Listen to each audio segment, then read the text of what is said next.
Dès que Clyde arrive à la prison, les flics le traitent étrangement bien. Ils lui apportent un lit confortable et lui servent des repas raffinés des meilleurs restaurants. Les autres prisonniers ne savent pas qui il est vraiment. Mais les flics. Oui. Son nom est Clyde Alexander Shelton, un bricoleur tranquille à l'esprit plus vif que quiconque ne s'y attend. Derrière les barreaux, il a déjà tué plusieurs agents judiciaires. Et la police obéit désormais, espérant éviter encore de nouveaux morts. Mais les meurtres de Clyde ne sont pas aléatoires. Ils sont planifiés et ont une raison. Il y a des années, il n'était qu'un homme ordinaire, passant une soirée tranquille à la maison avec sa femme et sa petite fille. Leur rire remplissait la maison jusqu'à ce qu'on frappe soudainement à la porte. Sans réfléchir, Clyde a ouvert la porte, et tout a changé. Deux hommes sont entrés de force. Le rond de coups avant même que ses yeux ne puissent se concentrer. Ligoté et impuissant, Clyde a vu un intrus agresser sa femme et emmener sa fille. Il a vu leur visage, savait exactement qui ils étaient et croyait que justice serait faite. Mais lorsque l'affaire a été portée devant les tribunaux, la justice lui a fait défaut.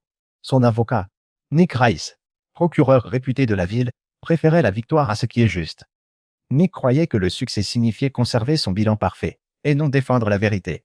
Malgré les supplications de Clyde, l'ADN et son témoignage oculaire, Nick a déclaré que les preuves n'étaient pas fiables et que le juge les avait déjà jugées faibles. Un accord était la seule issue. Il traite avec cet homme, monstre et tueur. C'en était fini. Je suis désolé. J'ai conclu l'accord. Quoi? Comment as-tu pu faire ça? C'est ainsi que fonctionne le système judiciaire. Finalement, l'homme qui avait réellement commis le crime, Darby, a accepté de témoigner contre son complice. L'innocent serait d'exécuter, tandis que Darby serait libre dans seulement 5 ans. Nick savait que c'était mal, mais il a quand même signé un accord, pensant que c'était une victoire. Je veux dire, on ne peut pas lutter contre le destin, n'est-ce pas? Lorsque la sentence a été annoncée, Clyde est resté abasourdi et brisé. À l'extérieur du palais de justice, il a vu Nick et Darby se serrer la main, tous deux souriant du résultat. C'est bien quand le système fonctionne, n'est-ce pas? Clyde était venu chercher justice, mais il n'a trouvé qu'un système protégeant les coupables. Cette nuit-là, Nick est rentré chez lui, auprès de sa femme, murmurant à sa petite fille à naître. Il lui a dit de ne pas se précipiter dans un monde comme celui-ci, un monde rempli de gens dangereux et sans cœur. 10 ans plus tard, la vie de Nick a suivi son cours. Sa fille a grandi, et son travail a fait de lui l'un des procureurs les plus respectés de la ville. Le même jour, l'homme qui a été condamné à mort pour l'affaire Shelton est enfin programmé pour être exécuté. Comme toujours, Nick est trop occupé pour sa famille. Il s'excuse auprès de sa fille d'avoir manqué son récital de musique, expliquant qu'il doit assister à l'exécution, celle liée à la tragédie familiale de Clyde. Il arrive à la prison avec son assistante, Sarah, une avocate vive et dévouée qui partage son éthique de travail. À l'intérieur de la chambre, le condamné a une dernière chance de parler. En tremblant, il jure devant Dieu qu'il n'a pas tué ces gens, répétant qu'un innocent meurt aujourd'hui. Ces mots résonnent, laissant Nick, Sarah et l'avocat de Darby, Bill Reynolds, échanger des regards inquiets. L'injection létale commence, un processus destiné à provoquer une mort calme et sans douleur. Mais au lieu de cela, l'homme se met à convulser dans une agonie insupportable, haletant et hurlant jusqu'à ce que sa vie s'éteigne. La pièce sombre dans le chaos. Les gardes se précipitent, les médecins paniquent et les témoins regardent avec horreur. Peu après, Nick et le détective Dunigan inspectent les restes du dispositif d'exécution. Ils trouvent la poche de perfusion trafiquée, une phrase glaçante griffonnée. On ne lutte pas contre le destin. Ces mots frappent aussitôt Nick. La même phrase que Darby disait autrefois. Pendant ce temps, Darby est chez lui, sniffant de la drogue et regardant les informations sur l'exécution. Son téléphone sonne. Une voix calme et inconnue l'avertit que la police est déjà en route. Surpris, Darby attrape une arme, tire sur les policiers qui approchent et s'enfuit. La voix mystérieuse continue de le guider à travers le chaos, dirigeant sa fuite comme si elle observait chacun de ses mouvements. Suivant les instructions, Darby vole une voiture de police et s'enfuit, pensant être tiré d'affaire. Mais quand il se retourne pour faire face à l'officier qui se tient devant lui, il se fige. C'est Clyde, le même homme dont il a détruit la vie. Darby tire sans hésiter, mais l'arme se retourne contre lui. Elle a été piégée avec un poison paralysant. Il se fige, raide et impuissant, au moment où Clyde s'approche. Mais tu sentiras tout. Calmement, Clyde lui injecte de l'adrénaline pour le maintenir conscient, le forçant à ressentir chaque instant de douleur et de peur. C'est maintenant au tour de Darby de ressentir l'impuissance que Clyde a autrefois éprouvée.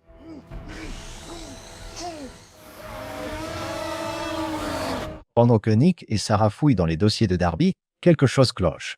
Darby n'a jamais su échapper à une poursuite policière. Mais cette fois, tout semblait orchestré. Avant que Nick puisse réfléchir davantage, le détective Dunnigan l'appelle avec une nouvelle choquante. Darby a été retrouvé mort, son corps découpé en 25 morceaux. L'endroit où les restes ont été découverts s'avère être l'un des garages de Clyde.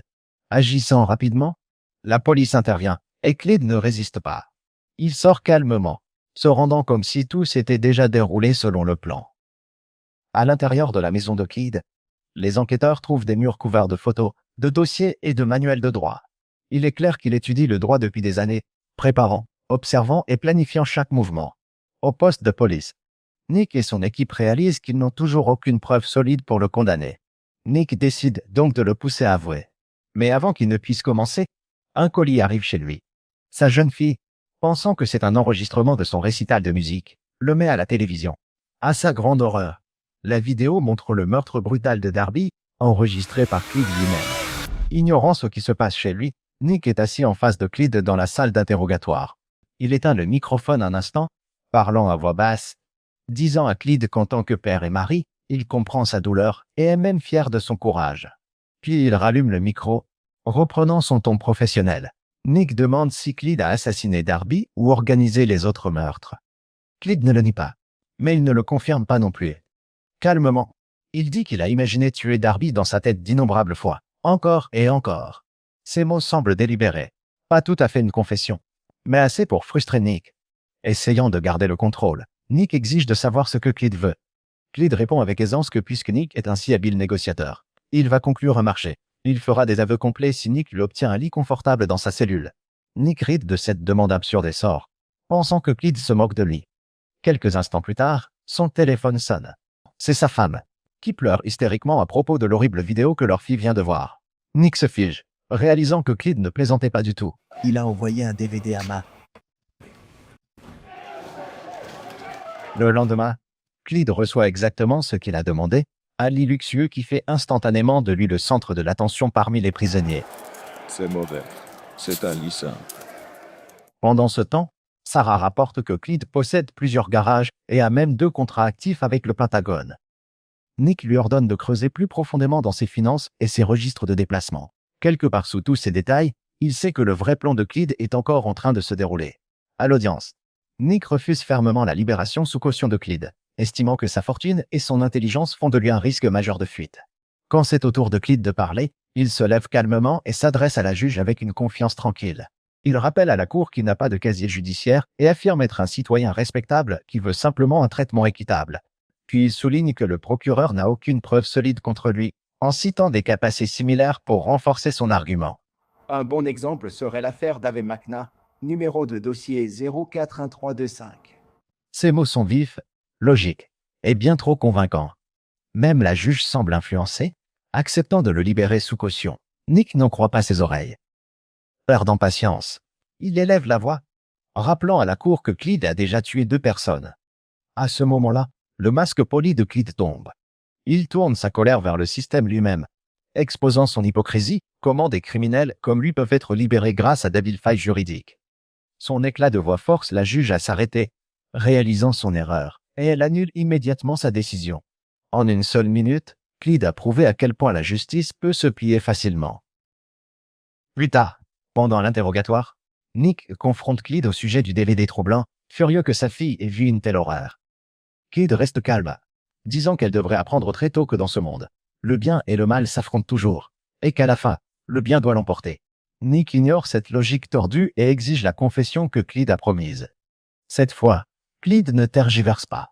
Il avoue avoir tué les 2 hommes, mais ajoute qu'il a une autre confession à offrir en échange d'un repas. Comme avant, il fait une demande étrange. Un steak avec toutes les garnitures, servi avant 13 heures. En échange, il promet des informations sur l'homme disparu, l'avocat de Darby, Bill Reynolds. Au début, Nick refuse, mais son ton change lorsqu'il apprend que Bill a disparu depuis 3 jours. Je vous dirai exactement où il se trouve. Apportez-moi simplement mon repas et ma musique à 1 heure précise. 1 heure pile. 1 heure, Nick. Enfin, il cède. Bientôt, les gardiens livrant un repas cher à la cellule de Clyde. Nick et son équipe attendent, anxieux. Clyde mange lentement et proprement, comme s'il savourait un déjeuner au restaurant plutôt que d'être assis en prison. Quand il demande l'heure au directeur de la prison, l'homme répond qu'il est exactement 1 heure. Mais Nick vérifie sa montre et le corrige. Il est déjà 1h08. Clyde soupire avec une déception silencieuse, marmonnant qu'ils sont en retard. Néanmoins, il tient parole et révèle l'emplacement de Bill. Nick et l'équipe se précipitent, déployant même des hélicoptères pour atteindre le site. Mais au moment où ils arrivent, Bill est déjà mort, étouffé dans un petit conteneur scellé. De retour à la prison, Clyde termine son repas, puis propose nonchalamment les restes à son codétenu. Lorsque celui-ci accepte, Clyde arrache un os de son steak et le plante dans le cou de l'homme, le tuant sur le coup. Ensuite, il s'allonge calmement sur son lit, attendant d'être placé en isolement, exactement comme prévu. Voilà.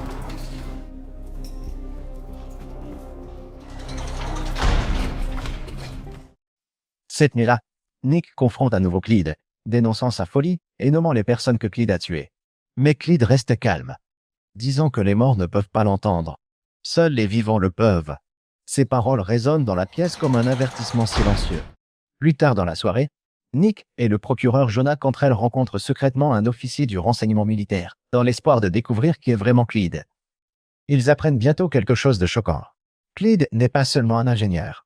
Il a autrefois travaillé pour le Pentagone en tant que spécialiste des opérations secrètes, un homme capable d'éliminer des cibles de haut rang avec précision et sans bruit.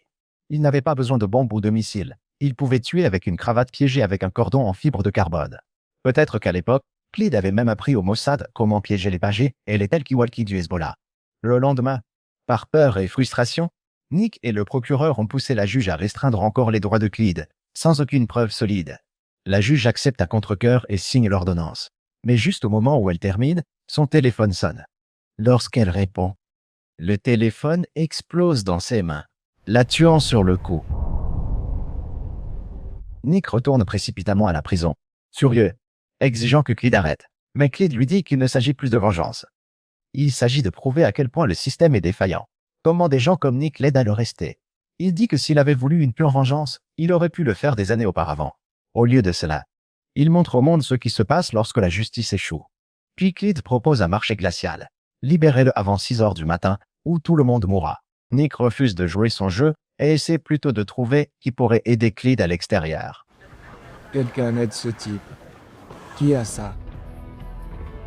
Son assistant, Sarah, retrace une part des mouvements financiers de Clyde, mais l'essentiel reste encore bien caché. Elle demande doucement à Nick si ce qu'ils font est encore vraiment juste. Nick insiste sur le fait que cela fait juste partie du travail, mais la voix de Sarah tremble d'épuisement. Elle a 35 ans, elle est fatiguée de vivre dans la peur et de côtoyer la mort tous les jours. Quand 6 heures du matin arrivent, toute l'équipe se fige, attendant que quelque chose se passe. Les minutes passent et rien ne se produit. Croyant que Clyde bluffait, ils commencent à se détendre et à marcher vers leur voiture. Mais dès que les moteurs démarrent, les véhicules explosent en chaîne. Parmi les morts se trouve Sarah. Nick et le procureur, horrifiés, comprennent que Clyde a une fois de plus prévu chaque coup. Les bombes ont été déclenchées par un simple signal dès que les portes se sont ouvertes. L'incident choque toute la ville et la mère exige des réponses. Mais personne n'en a. Plus tard, Nick envoie sa femme et sa fille au loin, les avertissant de ne pas utiliser de carte de crédit ou de téléphone jusqu'à ce que tout soit terminé. Puis il affronte Clyde une fois de plus. La rage et la culpabilité se mélangent en lui alors qu'il lui assène un coup de poing. Clyde se contente de sourire et dit que la vraie guerre est sur le point de commencer. Je vais tout faire tomber. Peu après, aux obsèques de Sarah, un robot de déminage approche soudainement la voiture de Nick et du procureur. Mais au lieu de désamorcer des bombes, celui-ci est armé. La machine tourne son arme vers eux, un autre coup de son plan tordu. Après le chaos, le procureur a également disparu, laissant Nick comme le seul encore debout. La mère lui reproche tout, mais comme personne d'autre ne peut assumer ce rôle, elle le promeut à contre-cœur au poste de procureur à la place de Jonah. Elle ordonne alors le confinement de toute la ville, inondant les rues de policiers, par crainte de ce que Clyde pourrait faire ensuite. Toujours hanté par ce qui s'est passé, Nick retourne au dossier de la famille assassinée de Clyde. Cette fois, il comprend vraiment ce que Clyde voulait dire depuis le début. Il comprend enfin comment le système l'a laissé tomber et comment ses propres choix y ont contribué. Mais il est déjà trop tard. En fouillant dans le courrier de Sarah, Nick découvre un achat de matériel industriel que Clyde a effectué sous un faux nom. Cette commande était liée à un entrepôt juste à côté de la prison, jamais listé parmi les biens de Clyde. Vous voulez dire que Clyde est propriétaire de cet endroit? Avec le détective d'Unigan, Nick se faufile à l'intérieur. Au début, cela ressemble à un atelier ordinaire. Mais lorsqu'il soulève un pont d'élévateur, il découvre un tunnel caché menant directement à la prison. Toutes les cellules d'isolement étaient reliées sous terre. Clyde l'avait construit lui-même. C'est pourquoi il avait insisté pour être placé en isolement. Il n'a jamais eu besoin de l'aide de personne. Il était le cerveau derrière chaque coup. Pendant ce temps, Clyde, déguisé en agent d'entretien, entre à l'hôtel de ville où la mère tient une réunion. Dans sa cachette, Nick et Dunigan réalisent que la bombe y est déjà placée. Ils se précipitent à l'hôtel de ville avant qu'il ne soit trop tard. Quand ils arrivent, le bâtiment est silencieux. Clyde a déjà disparu. La bombe est armée pour exploser 30 secondes après qu'un appel téléphonique a été passé. Donc, déclenché par ce portable ici. Au lieu d'alerter la mère, Nick prend une décision rapide. Il bloque les routes, espérant arrêter Clyde avant qu'il ne puisse s'échapper. Quelques instants plus tard, Clyde retourne dans sa cellule par le tunnel, comme prévu. Mais il est trop tard. Nick l'attend déjà. Nick lui dit qu'il n'a jamais vu personne s'introduire en prison auparavant. Clyde, tenant le téléphone, sourit et dit que les gens comprendront bientôt son message. Nick lui dit calmement que tuer tout le monde n'arrangera rien, que cela ne fera que le rendre coupable pour toujours. Il ajoute qu'il ne négociera plus jamais avec des criminels et s'en va, laissant Clyde derrière lui. Alors que Clyde passe l'appel, il réalise lentement que la bombe n'est pas sous l'hôtel de ville, mais sous son propre lit. Le sac est sécurisé avec des menottes, ce qui le rend impossible à ouvrir. Clyde est assis tranquillement, tenant la petite chaîne que sa fille lui avait donnée. Il la regarde une dernière fois avant que l'explosion n'engloutisse la pièce. L'homme qui s'est battu seul contre un système défaillant a finalement disparu. La ville respire à nouveau, mais Nick est changé à jamais. Il comprend maintenant. La justice ne signifie rien sans conscience. Dans la scène finale, il est assis en silence, regardant sa fille jouer sur scène. Et sur ce, l'histoire s'achève. On se retrouve dans ma prochaine vidéo.